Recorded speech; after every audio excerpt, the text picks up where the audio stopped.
What's up, guys? Welcome back to another edition of 101 Sports and Cards. As always, I'm Nathan Holly, and with me, Jared Trish. How's it going? Don't mind him, he's still under the weather from last week. Yeah. We're going to start in the NFL.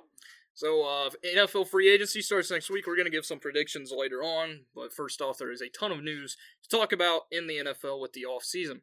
The Eagles made two moves. They signed Saquon Barkley to a 2-year, $41.2 million extension. He is now the highest paid running back in NFL history. Was this a good move? It was a great move for Saquon. He's highest paid. Yeah. But was this a good move for the Eagles? I think it's too much for a running back.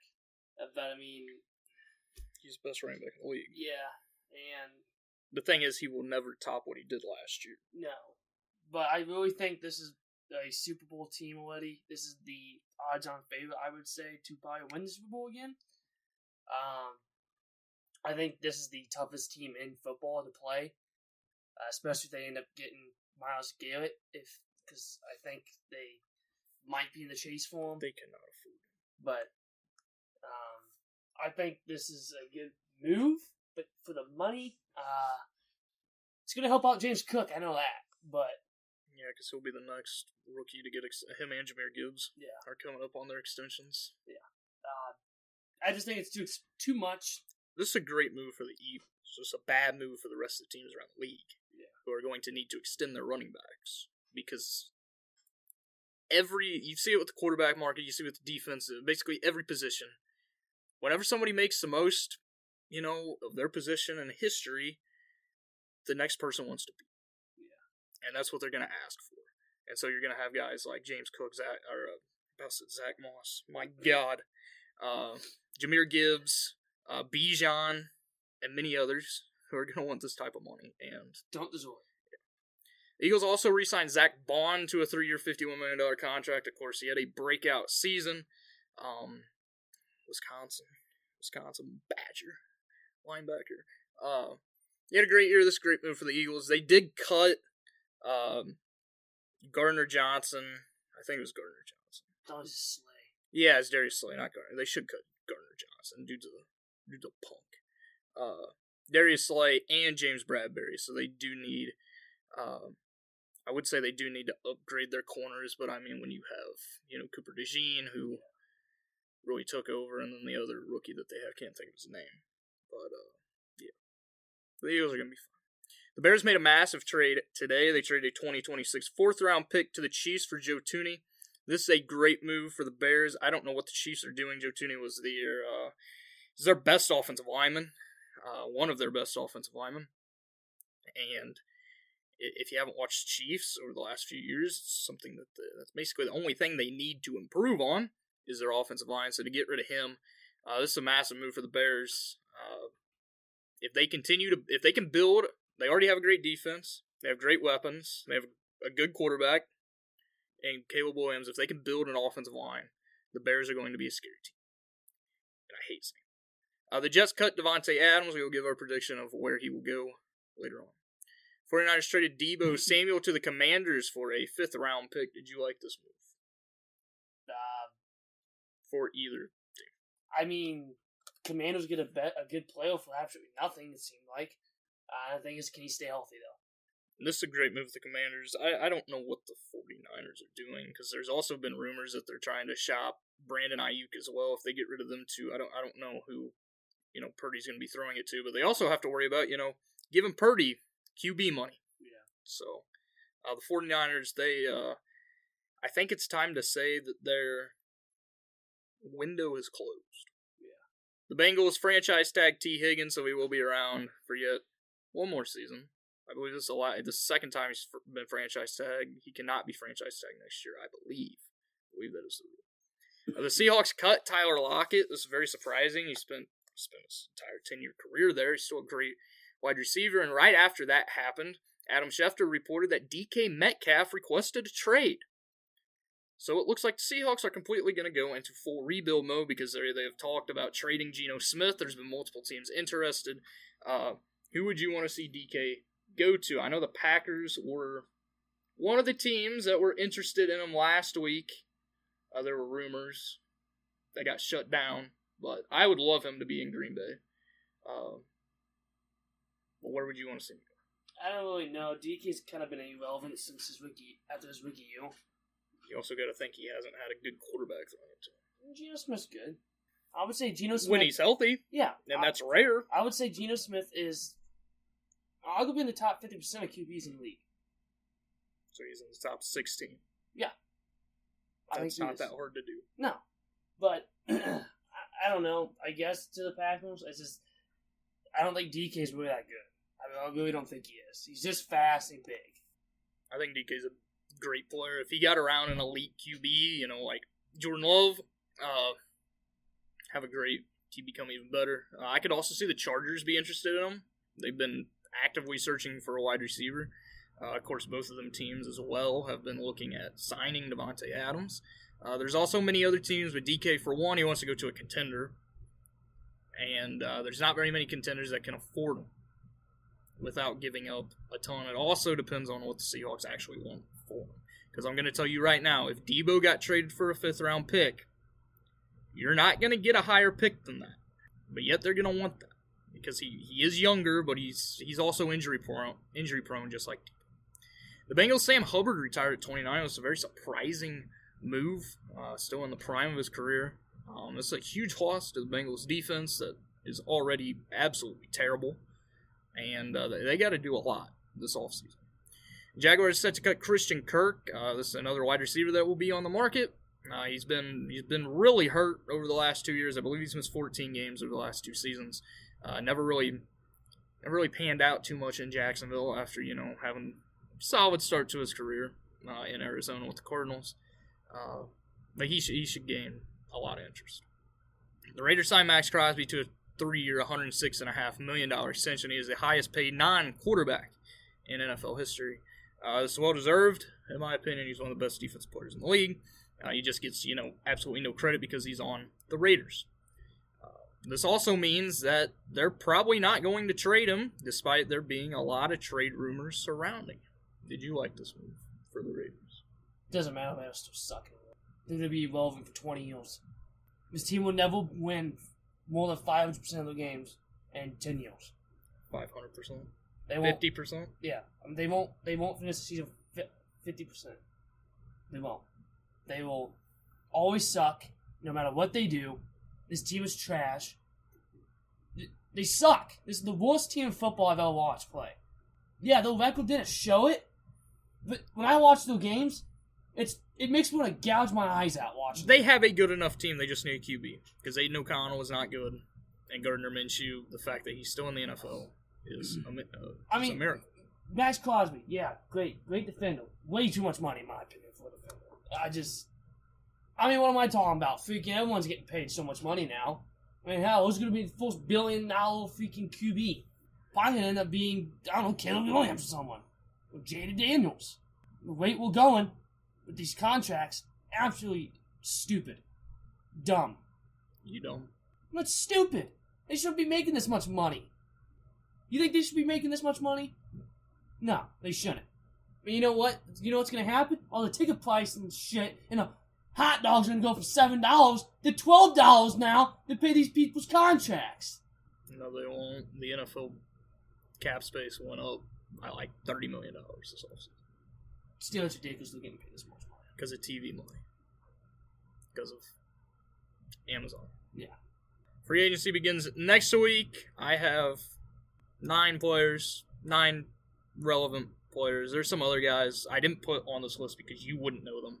And I'm like, I believe you know basically everybody on it. Maybe, do you know Josh Sweat? He's defensive, I know that. And Nick Bolton. Plays with the Chiefs. Yeah. This is their second best defensive player. Yeah. Let's give him a moment. Yeah, I know. You should I know everybody on that. Okay. Yeah. So the first one, the biggest free agent player right now, it's honestly Sam Darnold. Who do you see him going to? The Vikings are not franchise tagging him, but they would like to resign. I would say he stays with Minnesota. That team really bonded with him really well. You drafted a QB, 9th last year? I personally don't think J.J. McCarthy's going to fit in this team. He's younger. But, Sam Darnold took us to a playoff we shouldn't even been. We probably should have finished last in our division with what we had. Under the Bears. Honestly, yeah. At the beginning of the season, I thought we would.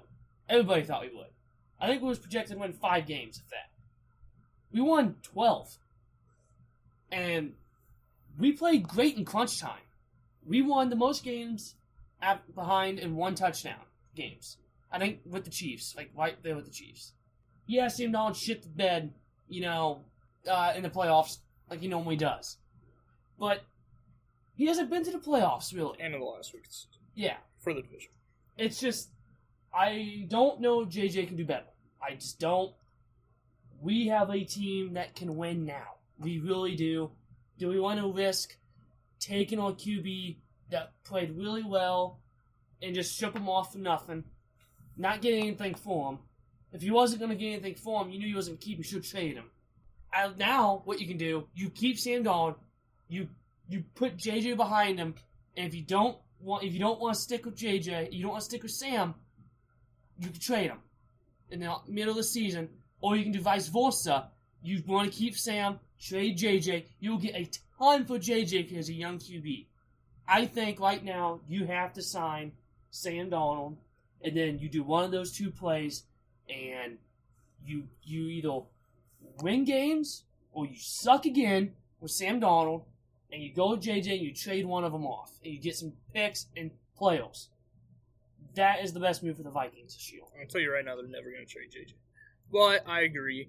I think the Vikings do need to keep Sam. Let JJ McCarthy sit behind him. Everybody talks about so much. Young QB should sit, and I believe that is true. You don't want your rookie QB to go in and you just throw him on a crappy team, which most of these rookie QBs are, and then they end up sucking, and then you get rid of them. I mean, you've seen it multiple times. You see it with Mac Jones. Mac Jones in New England. You saw it with Justin Fields in Chicago. Baker, multiple times. Darnold with the Jets. Yeah. You're seeing it with Trevor Lawrence right now. Yeah. So I think this would be a smart move if they can get Sam Darnold at a cheap price. Now, I'm saying you're paying him. You're probably going to have to pay him over $40 million. But if he wants more than that, you let him walk, because he's not worth that. Just because he had one great season does not mean that he's going to come out next year and not look like Jet Sam Darnold. But I do think they should keep him. I think they should keep, if they have a great start to the season, you keep him after the trade deadline, and you make a playoff run. If that doesn't happen, you trade him away at the deadline, because there is some stupid team out there that will give you enough to get a quarterback, and then you roll with J.J. McCarthy. But either way, you keep Sam until you're ready to move on to J.J. Next guy is Josh Sweat. What team was he on? What team was he on? Eagles. And they just spent a ton of money. Yeah, so they probably won't be able to keep him. Just safety, right? Quarterback? What is it? Defensive. I'll tell you right, and this is who I believe. What teams are interested? What teams could use him? No idea. Because I don't either. No idea. The team that I'm going to say is a team that they need to better their defense, because their offense is electric. They were a surprise team last year. They have, I think, the most cap space.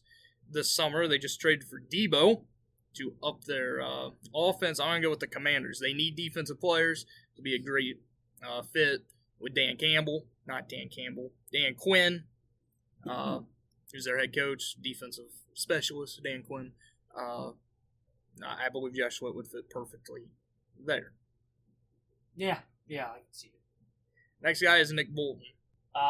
It would be smart for the Chiefs to keep him. Yes. But the way it looks like they're doing things is not looking good. It also doesn't help that Travis Kelce is playing, so they're going to have to pay him again. Yeah. Nick Bolton's good. He is really good. I think it goes to the Eagles. Eagles are getting rid of Sweat. They're getting rid of Darius Slay. You place him with Nick Bolton, a younger version who's could be better. I'm gonna go with the Chiefs' biggest rival in the division. It seems like every time one of these teams gets rid of a defensive player, they end up going to the other side. I'm gonna go with the Chargers. The Chargers have enough. Their offense is great as long as they can protect Herbert. Their defense has struggled because most of their guys are hurt all the time. It'd be smart for them to get rid of Joey Bosa. because he just cannot stay healthy. He's great when he is healthy, but It's like he never what, is. 5 games of the year. Yeah. I think that Nick Bolton would be great for this Chargers defense, and it would actually make them into a championship team, especially if they're able to get a top tier wide receiver, like either they sign Devontae or they trade for one of the guys who's good. Next guy is talking about Devontae. So you're right now, the top 2 teams interested in are the Packers and the Chargers. Other than that, there's basically every team needs a wide receiver, but you also got to think how much he's going to win. Because even though he is like 32 years old, he's still good. I'm going to go with San Diego Chargers. San Diego? Oh my God. I was thinking Phil's Chargers. I think Chargers. Holbrook needs that one guaranteed guy. He has Quentin Johnson, who he can go out and make every great catch. We can drop 5 passes and fumble. Great player. He's kind of inconsistent. They need that number 1 veteran guy that can teach everybody, and that's Devontae Adams. If you have Devontae on one side and Ladd McConkey on the other, yeah, it's pretty good. I'm gonna go the other team. I'm gonna go with the Packers. I think the Chargers will end up. I believe if the Seahawks actually trade DK, I think the Chargers will go after him. Green Bay, Jordan Love has wanted to play with Devontae. Of course, he never got to because when Rodgers left, Devontae left, or they traded him. I believe he would fit perfectly in Green Bay. If you're Green Bay and honestly, if you want to trade for DK as well, I don't know the cap number right now, but if they can make it work and you trade away, Christian Watson, who's going to be out for next season, more than likely the whole season, and you trade away Romeo Doubs and you keep Jaden Reed and you build around them 3 guys, plus, Dontavion Wicks, Bo Melton, Tucker Kraft, who's a great tight end and gets absolutely no love. But I think Devontae goes back to Green Bay. Next guy is Chris Godwin. Remember, he suffered an ACL injury. Yeah. He's probably not going to be ready for the start of the season. But when he's healthy, he's a great wide receiver. Has he said anything about staying with the Buccaneers? I think he stays. I think him and Baker have really good connection, and Buccaneers need somebody else besides Bucky. So I think he stays. Mike Evans. I think he stays as well. Just because there's not going to be that team that is going to offer him a ton of money coming off an ACL. Yeah. Next guy is everybody's favorite QB, not Aaron Rodgers. Retirement? He said he hasn't made the decision, but everything is pointing in play. I don't know. Not Vikings. So I'm going to go with the Steelers. They're not going to bring Russ back. I'm going to tell you that right now. He's probably going to be going to the Raiders, in all honesty. Other than that, Justin Fields, they may bring him back. It would be smart to bring him back and have him sit behind Rodgers. Rodgers still a solid QB. The Jets are the Jets. Yeah. They haven't been relevant since, they won the Super Bowl. And whatever Super Bowl was, Super Bowl 3. And they shouldn't even won that. Because, Joe Namath is the most overrated player in NFL history. And I will die on that hill. And if you think different, look up his stats. He had 1 winning season. And that was when they won the Super Bowl. I think he would be a great fit. I think Rodgers would be a great fit with the Steelers. With Mike Tomlin, it would also be interesting to see how him and Tomlin get along. Because Tomlin really wants it his way. Rodgers wants it his way. You could say the same thing about Russell Wilson. Russell Wilson wanted it his way, and he caved in, gave in to Tomlin. But I think if there's any team, it's going to be the Steelers that will actually go after him. Other than that, if the Raiders don't get Russ or trade up to get a QB, possibly the Raiders. Other than that, I don't see him being a starter anywhere else. Yeah. I'd say Vegas. He was in Vegas. Next guy is Amari Cooper. I think he stays in Buffalo. Yeah, I do too. They need as much help offensively with weapons. Yeah. As possible. Next guy's Khalil Mack. Yes, he's old. But he's still good. Yeah. Who's he with now? Chargers. Okay. I think. I think he goes back to the Bears. Back to when he was young. I think he goes back. That's not going to happen. Him and the Bears did not have a good separation. We'll say that. I think he stays with Los Angeles, with the Chargers. He's their best defensive player. Next guy, Stephon Diggs. Of course, he ACL tear. Yeah. Not a great locker room guy. I think he stays in Houston. Yeah, I think Houston keeps him because they want to keep him and Nico together. And Tank Dell, if he can stay healthy. Well, Tank Dell's out for the rest of the season. Because he just now got surgery on his ACL. Nice. That is it for free agency. Will any of them be right? No. Moving on to the association, LeBron James made more NBA history. He became the first player to score 50,000 career points. He did that last night in the Lakers' win over the Pelicans. Of course, 50,000, this is regular season and postseason. Second is, I believe, Kareem. I believe it's Kareem. It should be Kareem with like 42. Yeah. So this is, it's amazing what he's still doing. The Lakers are up to the second seed in the West. Somehow getting rid of Anthony Davis has made their defense even better, which I don't know how switching Anthony Davis for Luka Doncic, who plays absolutely zero defense, makes their defense better, but it has worked. He's playing harder, though. He is. And, I mean, LeBron right now is third in the race for the MVP award. Now, he will not win it, because it's between Shea and Jokic. Yeah. But the fact that LeBron James is 4 years old. Yeah. And still playing at this level. It is amazing. Yeah. And if he can carry the Lakers to a championship with a brand new team at 40 years old, there's no reason that people should still say he's not the GOAT. I mean, he's already the GOAT. Yeah. Joel Embiid's out for the rest of the season with a knee injury. He could be forced to medically retire. Probably just should. The 76ers are 1-9 in their last 10 games. They're 12th in the East. They're 2.5 games back of the Bulls for the play-in spot. They're tied with the Brooklyn Nets right now. Do you see them making the play? No. They just need to blow it up and tank. They do need to do that because their pick is top 6 protected, which means that in the lottery, if they stay right here, they're projected the 7th pick. If the lottery does not go their way, their pick will go to the Oklahoma City Thunder, which is exactly what the Thunder need, is another top pick. Yeah. I could also see this perfectly working out for them where the NBA rigs it, since, Cooper Flagg wants to return to Duke, especially with the teams that are at the top, because nobody wants to play for the Wizards or the Hornets, because, I mean, why would you? I could honestly see them rigging it for the 76ers to get it and completely restart.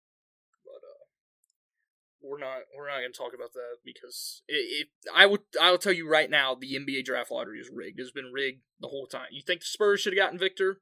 No, they got him. You think that the Hawks should have got the first pick last year? No, they were projected the 11th pick. You think that you could go all the way back to when Patrick Ewing was drafted by the Knicks first overall, in which there is a huge conspiracy theory that there was a special note on one of the, at that point, they didn't have the ping pong balls they had, where they actually dug into the thing and grabbed, a piece of cardboard, and one of them was heavier than the others. So that could happen. The other team that has been a major disappointment, and apparently they now have the curse of Luka Doncic, is the Dallas Mavericks. Kyrie Irving tore his ACL. He is out for the rest of the season. He's going to be out for most of next season as well. He's also a free agent in the summer.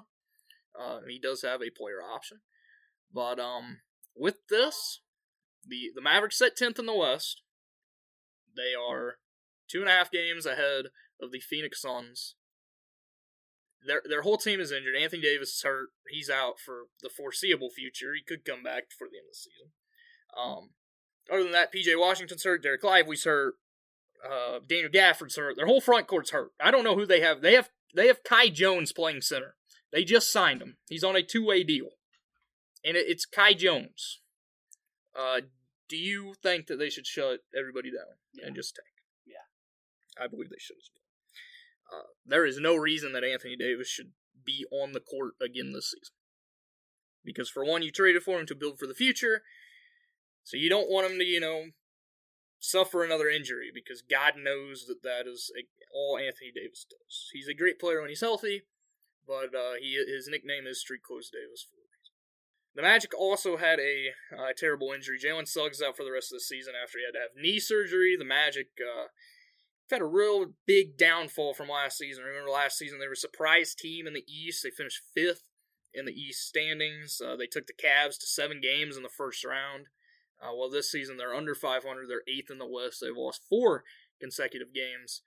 The Magic need to do something in the offseason because they're not a championship contender. They're going to get knocked out in play-in.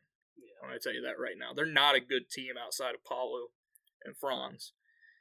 And Suggs, but of course Jalen Suggs is hurt. Yeah. So they definitely need to better their roster around, their young star trio in the offseason.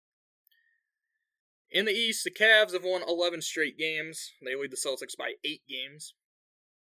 The Cavs are, and they also have the best record in the league, 51-10. The Thunder are the second best team in the league. They are 50-11. They lead the Lakers by 10.5 games. Before the Lakers have won 7 straight games. They're right now tied for the second seed with the Nuggets. They have the tiebreaker due to them winning earlier this season. Do you think the Lakers are actually a title contender? Yeah. I wouldn't want to play them in the playoffs. Not with Luka, not with LeBron, the way they play in the playoffs. I want to flip this another way. With another, legend that just got another all-star player next to him. Are the Warriors a championship contender? They are one of the hottest teams. They are 9-1 with Jimmy Butler on the court since they traded for him. I don't think they're a championship contender, but they're definitely a team that could play spoil, and I would not want to play them. I would not want to play them. They are up to 6th in the West standings. Right now they would play it. Right now they would be playing the Nuggets in the first round, which would be an amazing series. Now, will that happen? Probably not. You could also see if they can stay 6th and the Nuggets, move up to 2nd. You could see a first round matchup between LeBron and Steph, which would be insane. Yes, and I pray that happens since I cover the Warriors. But I agree with that. I don't think the Warriors are a true championship contender yet. If they're able to make some moves in the offseason, especially bring in a center, because they need a center, or if they go out and they add Kevin Durant.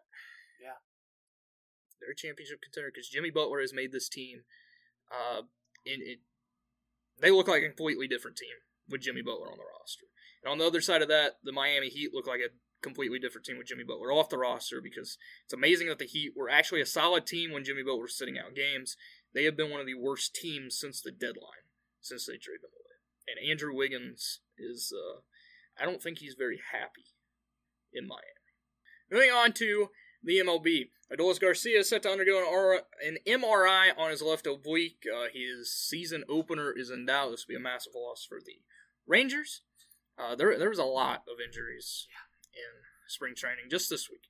Rafael Devers pushes back his spring training debut. He was supposed to make it yesterday. He pushed it back due to soreness in both shoulders. Remember, he dealt with this last year as well, that caused the Red Sox to basically shut him down at the end of the season.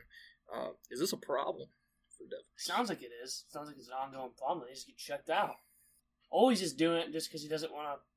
He just wants to not play because of what's going on with him getting his position changed. Guardians' top prospect Chase DeLauder is out 8 to 12 weeks after sports hernia surgery. This is a major loss for the Guardians. DeLauder's one of the top prospects in the MLB. He could have easily been on the Guardians' opening day roster. That is not going to happen now. Jordan Walker left the game versus the Nationals yesterday with a left knee pain. It turns out that he tripped over a sprinkler head. Yeah. The dude just can't catch a break. No. And the Cardinals desperately need him to be what he was supposed to be. Which I think he could be. He's got horrible luck. It doesn't help that he plays at the Cardinals and they give the prospects literally no run. They're like, oh, okay, we're going to bring you up. You're a top prospect? Okay, we expect you to hit 300 and had 20 home runs in your first 25 games. If you don't, we'll send you back down. They also don't, bring in old players that want to help with hitting, which is a completely other thing. Good news out of Washington, if you're a Nationals fan, like I am. The Nationals are in preliminary talks with James Wood and Dylan Cruz's agent, Scott Boras. Yay. Regarding a contract extension for both players, of course, the Nationals this week announced that they will be having a jersey ad. They will also allow an advertiser to name Nationals Park, so it'll no longer be Nationals Park. Of course, it has always been named Nationals Park since they moved there. They have never had a jersey ad, like most of the other teams have. They also are going to be set free from the little TV debate between them and the Orioles next season, as they will be able to find their own TV partner. So this is good news for the Nationals. It's about time that the learners actually decide that, to sign people, you need to have advertisement. So that you can make more money, since, one of the deepest pocket owners in the league, and they refuse to pay anybody. And also, if they would have allowed James Wood and Dylan Cruz to leave, I don't think there'd be much Nationals fans left. Yeah. So. You lost a lot when Soto left. Lost a lot when Bryce left. Yeah. And then, Soto, Scherzer, Turner. Basically. Everybody. But yet we kept Patrick Corbin. So happy he's off that roster. He's out of the league now. I'm not going to be like them normal Nationals fans that are like, yeah, you suck. I saw a guy on Twitter today he did the little, people do the, what is it called? Like the 3x3 square thing, the immaculate grids. But he did one for, like, letting fans vote of, who's the best National of all time, like, and ranked by tiers, and then who was the worst and the worst player, and they voted Patrick Corbin as the worst player. You do realize that without Patrick Corbin, we would not have won a World Series. He came up huge during that season, especially in the postseason, especially in the World Series. Oh, and people also don't remember Patrick Corbin as a Diamondback. He was really good before he went to the Nationals. He was good. Just kind of fell off a little bit. A little bit? Yeah. Yeah, the worst ERA for 3 straight years. Yeah, I think he'll be a good bullpen guy. I think he would too, but I don't think he wants to do it. Yeah. Hey, Cincinnati, you look like crappy moves. Go get him. You can get him from literally nothing and put him in the bullpen. We will do our MLB predictions next week, because I did look it up. I said that I would look it up about, next week being possibly March Madness predictions as well. It will not be. That will be the next week, because the next week is conference championship tournaments. Talking about college basketball, that's what we're going to move on to right now. The new rankings, number 1 is Auburn, and they will not be number 1 next week, as they were upset by number 22 Texas A&M on Tuesday. This was Texas A&M's first win over an AP number 1 in school history. I thought that was very interesting. I thought Texas A&M was always good. They usually are. They're mainly known as a football school. Yeah. Not really anymore. But number 2 is Duke. Number 3, Houston. 4, Tennessee. 5 is Florida. 6, St. John's continues their great season. Number 7, Alabama. 8, Michigan State. 9, Texas Tech. And 10, Iowa State. Number 13 is Maryland. They moved up 3 spots. Louisville moved up 5 spots to 14. Texas A&M dropped down 10 spots to 22. They're going to get a huge bump up next week. The best games this week. There's a ton of them. Actually tonight, so you'll actually know who wins these games by the time you listen to this. But number 13, Maryland, and number 17, Michigan. And then also number 5, Florida versus number 7, Alabama, in an absolutely massive SEC showdown. On Saturday, there are a lot of great games. Number 6, St. John's versus number 20, Marquette. Number 19, Kentucky versus number 15, Mizzou. Number 7, Alabama versus number 1, Auburn, once again. And then number 2, Duke versus UNC, the greatest rivalry in college basketball, although UNC is really bad this year. But UNC always plays good. They did not play good in that first game. I'll say that. UNC is still in the running to win the ACC. Like, if they could go on a run and win the ACC tournament, which they basically have to do to make the tournament. But, crazier things happen. And then on Sunday, it is 17 Michigan versus number 8 Michigan State. Conference championship games begin March 10th. We're going to give our predictions for who wins them. since they will already have started next week, and it would be nice to, give our prediction before, games actually start. So, in the ACC, I put the teams that are more than likely going to win. You can pick a completely different team. I don't know anybody else in the conference. Okay. The ACC, Duke, Clemson, or Louisville? Duke. I'm also going with Duke. I believe Duke has turned into the best team in the country. Now, I am still going to pick Auburn to win it all, but Duke is the best team. The Big 12, Houston, Texas Tech, Arizona, or Iowa State? I'm going. Sorry. I'm going to go with. God damn it. Houston. I'm also going to go with Houston. I think Houston's one of the best teams in the country. And Texas Tech, Arizona, and Iowa State have been very inconsistent. The Big East, very wide open Big East. St. John's, Creighton, Marquette, or possibly UConn. I want to go St. John's, but I don't think they win the conference. But I think they go deep in the March Madness. I think Marquette wins the conference. I'm going St. John's wins the conference. I'm going to tell you right now, St. John's is going to be a Final Four team, depending on where they are in the bracket. If they win the conference, though, they're probably going to be a 1 seed because this team is extremely good. Rick Pitino, every team Rick Pitino goes to, they become a championship caliber team. He's one of the greatest coaches of all time and gets no credit. The Big Ten, Michigan State, Michigan, Purdue, or Wisconsin? I'm going to go with the Wisconsin Badgers. Are you actually? No, I'm going with Michigan State. That's okay because I'm going with the Wisconsin Badgers. Michigan State's been the best team in the Big Ten all year. Wisconsin has played them really well. I don't give two craps about Michigan, Purdue. They're both overrated teams. Wisconsin, when they are playing as good as they can, and they actually show up, which they did not against Oregon a few weeks ago. That game pissed me off. So we should be a top 10 team right now. Wisconsin is a championship caliber basketball team. And this is not your normal Wisconsin Badgers. This is not the Wisconsin Badgers that, they're going to pass the ball around 50 million times and then go inside and, get an easy layup, get a dunk, go through the bigs. This is straight. They go down, they shoot threes, have great ball movement. They're a great defensive team. They're the best free throw shooting team in the nation. They get to the free throw line almost more than any other team in the country. Now, I'm not just saying this as a Wisconsin fan. I believe they're the best team in the Big Ten. Although Michigan State and what Tom Izzo is doing up there, they are extremely good. The SEC, this is the most wide open and competitive tournament, and I will watch every single game of this tournament because, my God, this is unbelievable. You have Auburn, Florida, Alabama, Tennessee, and Mizzou. There's also multiple other teams that you can say. I'm going to go with Alabama. Alabama's always pretty good in the tournaments. When it comes to the March Madness, they're a little bit different.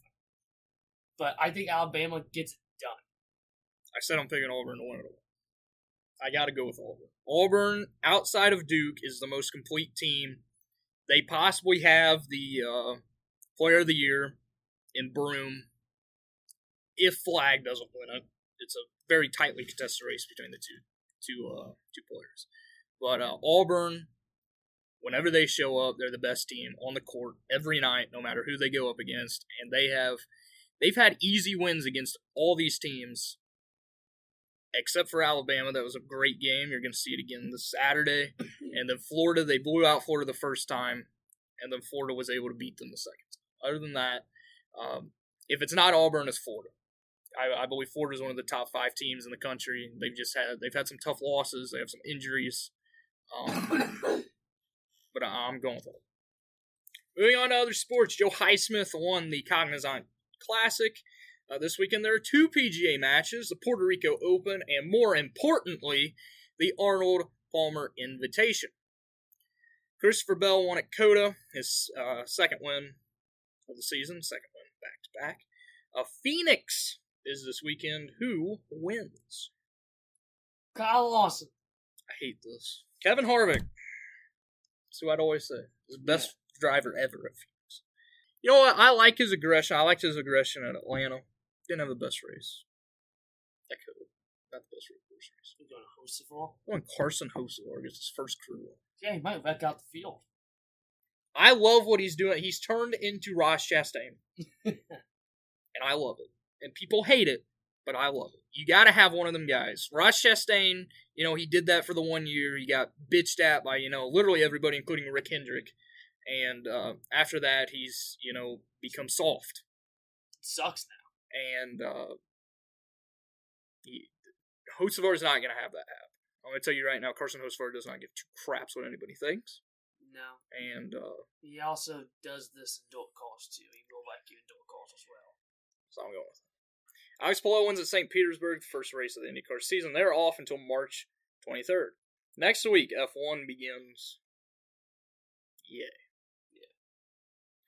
So that is all I have. No, I got one thing. I swear to God, if it's WWE. It is. So, Elimination Chamber was an absolute, it was great. I didn't watch it, but I watched the highlights. John Cena is now a heel after, freaking, 20 years of being, the good guy, The Rock comes in, he kicks freaking, The Rock and Travis Scott come in. Travis Scott actually injured Cody. Yeah, he was slapping the balls out of him. He gave him a black eye and a busted eardrum. Yeah, he was slapping Kevin. I don't think they told Travis that, WWE don't actually, hit as hard. Watching that video, he was actually, trying to kill the dude. Yeah. I'm surprised he didn't, bring out a chair and start throwing it at people. And then Fiend started playing. That would have been sick. I don't even know why he's there, to be honest. He loves WWE. And, Fanatics and WWE's really tight now. And, Fanatics and Travis Scott's really tight, so. John Cena kicked Cody Rhodes right in the balls, and then, they just proceed to beat the crap out of him. It's going to be a really, really good road to WrestleMania. I cannot wait for WrestleMania. Yeah, me either. Okay, shut up. You can't tell he does not like WWE, really. I liked it in the old days when they didn't care about anything. And you could get away with everything. Yeah. And then the women's elimination chamber was pretty good. Unfortunately, Alexa Bliss did not win. That's who I really wanted to win, was Alexa Bliss. But Bianca Belair won. And we finally found out who attacked Jade Cargill. And it was Naomi, who I could instantly just knew it was her. Road to WrestleMania has been great since Royal Rumble. It's going to get better. And Randy Orton came back in an Elimination Chamber to get back at Kevin Owens for what he did to him, pile driving him. I've been locked in on Monday Night Raw, NXT even. NXT's getting freaking really good too. This will not be a weekly. With TNA and NXT combining forces. The Hardy Boys are back. This will not be a weekly. And then Friday Night SmackDown, man, it is great. Road to WrestleMania is here, and I'm there for it, baby. Just do it. You know you want to. What? Do it. Do what? Which one? Yeah. Yeah! Alright. This is not going to be a weekly thing. I will tell you that right now. Bi-weekly? Whenever something big happens. Okay. So thank you guys for listening.